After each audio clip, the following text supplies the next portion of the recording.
So you meet this beautiful woman. You have a gorgeous family. Tell us a little bit about your spiritual pilgrimage, because you are an active part of Pastor Mac Richard's church in Lake Hills. Where's Pastor Mac? Mac, where are you, Pastor? Pastor, are you here? There's his better half is over here. It's better, oh yeah. She's my first cousin, Julie Stan. She is Let's this hear girl. it right there. Let's hear it. Julie Richard. Yeah. In the house. Yeah, in the house. I've always, I've always knew and believed in God. I just didn't lead my life that way. Yes. I've never put a lot into being a celebrity. That just kind of flies right over my head, because that's just not really who I am. Yes. But as you can imagine, you get exposed to a lot of different things, because of what you do. And, I lived a pretty excessive lifestyle. And I didn't have I believe in God, but I wasn't living my life for God. Yes. And somehow or another, I met I even actually get a little choked up. Wow. She's awesome. I love you too. Thank you. I needed that. I needed that save right there. I was about to lose my whole character. Thank you. But let me back up a little bit. Okay. So my wife actually worked with WWE too. Her wrestling name is Michelle McCool. So when she got there was two people that she didn't want to meet. Kane and yours truly. Terrified. Did not want anything to do with me.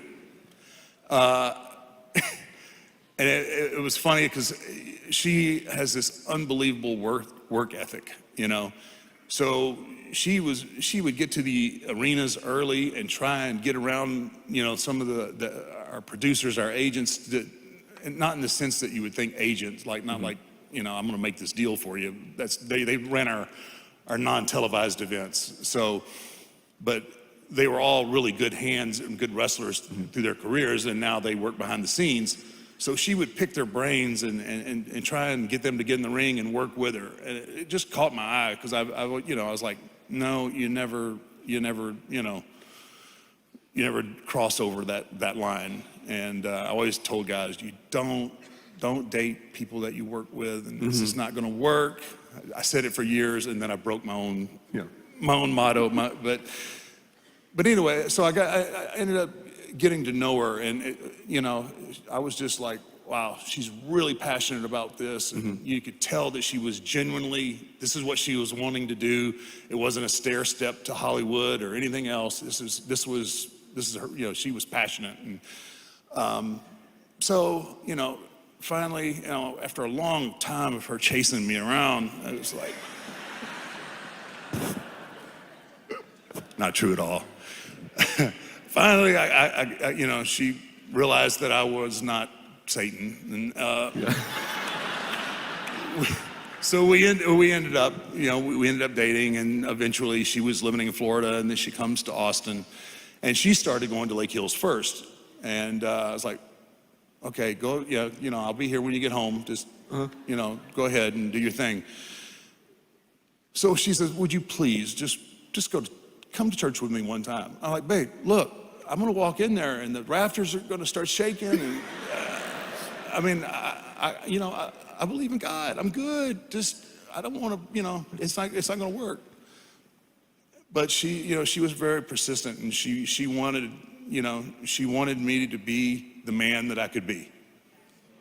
And that has nothing to do with being the Undertaker.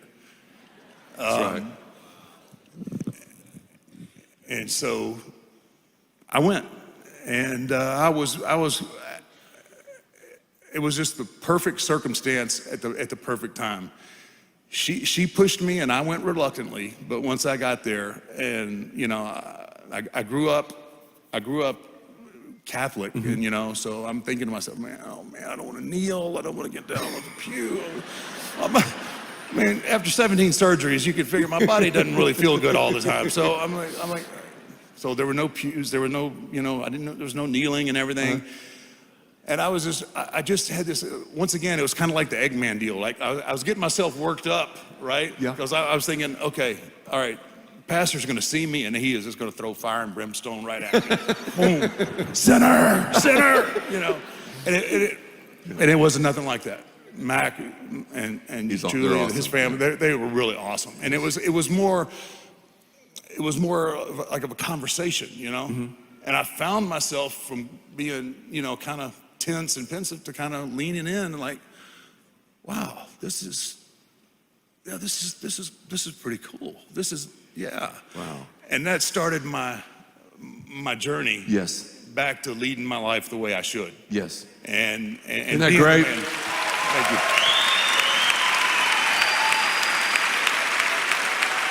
Michelle, and I can't wait for you to meet her one day. She is a very strong woman, and she had to be.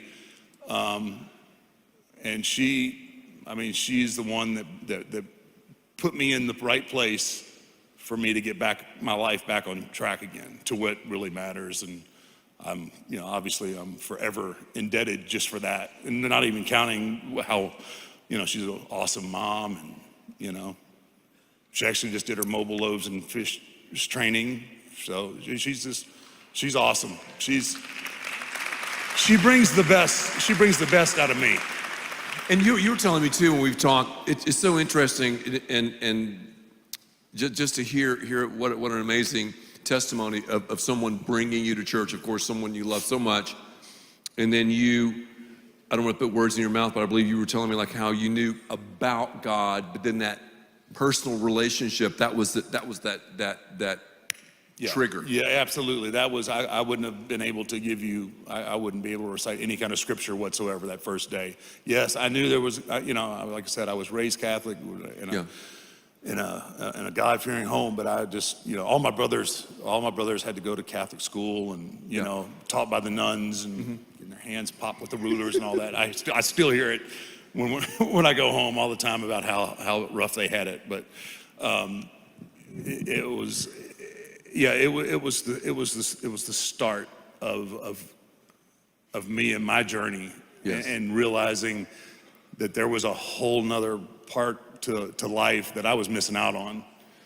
And I'm not perfect. Nor am I. No one's perfect. No one I here get is that. perfect, Mark. I get that. I mean, I'm still, I'm still in my process. Yes. I'm getting there, but I spend, I spend a lot more time these days reading my Bible and no. Excellent.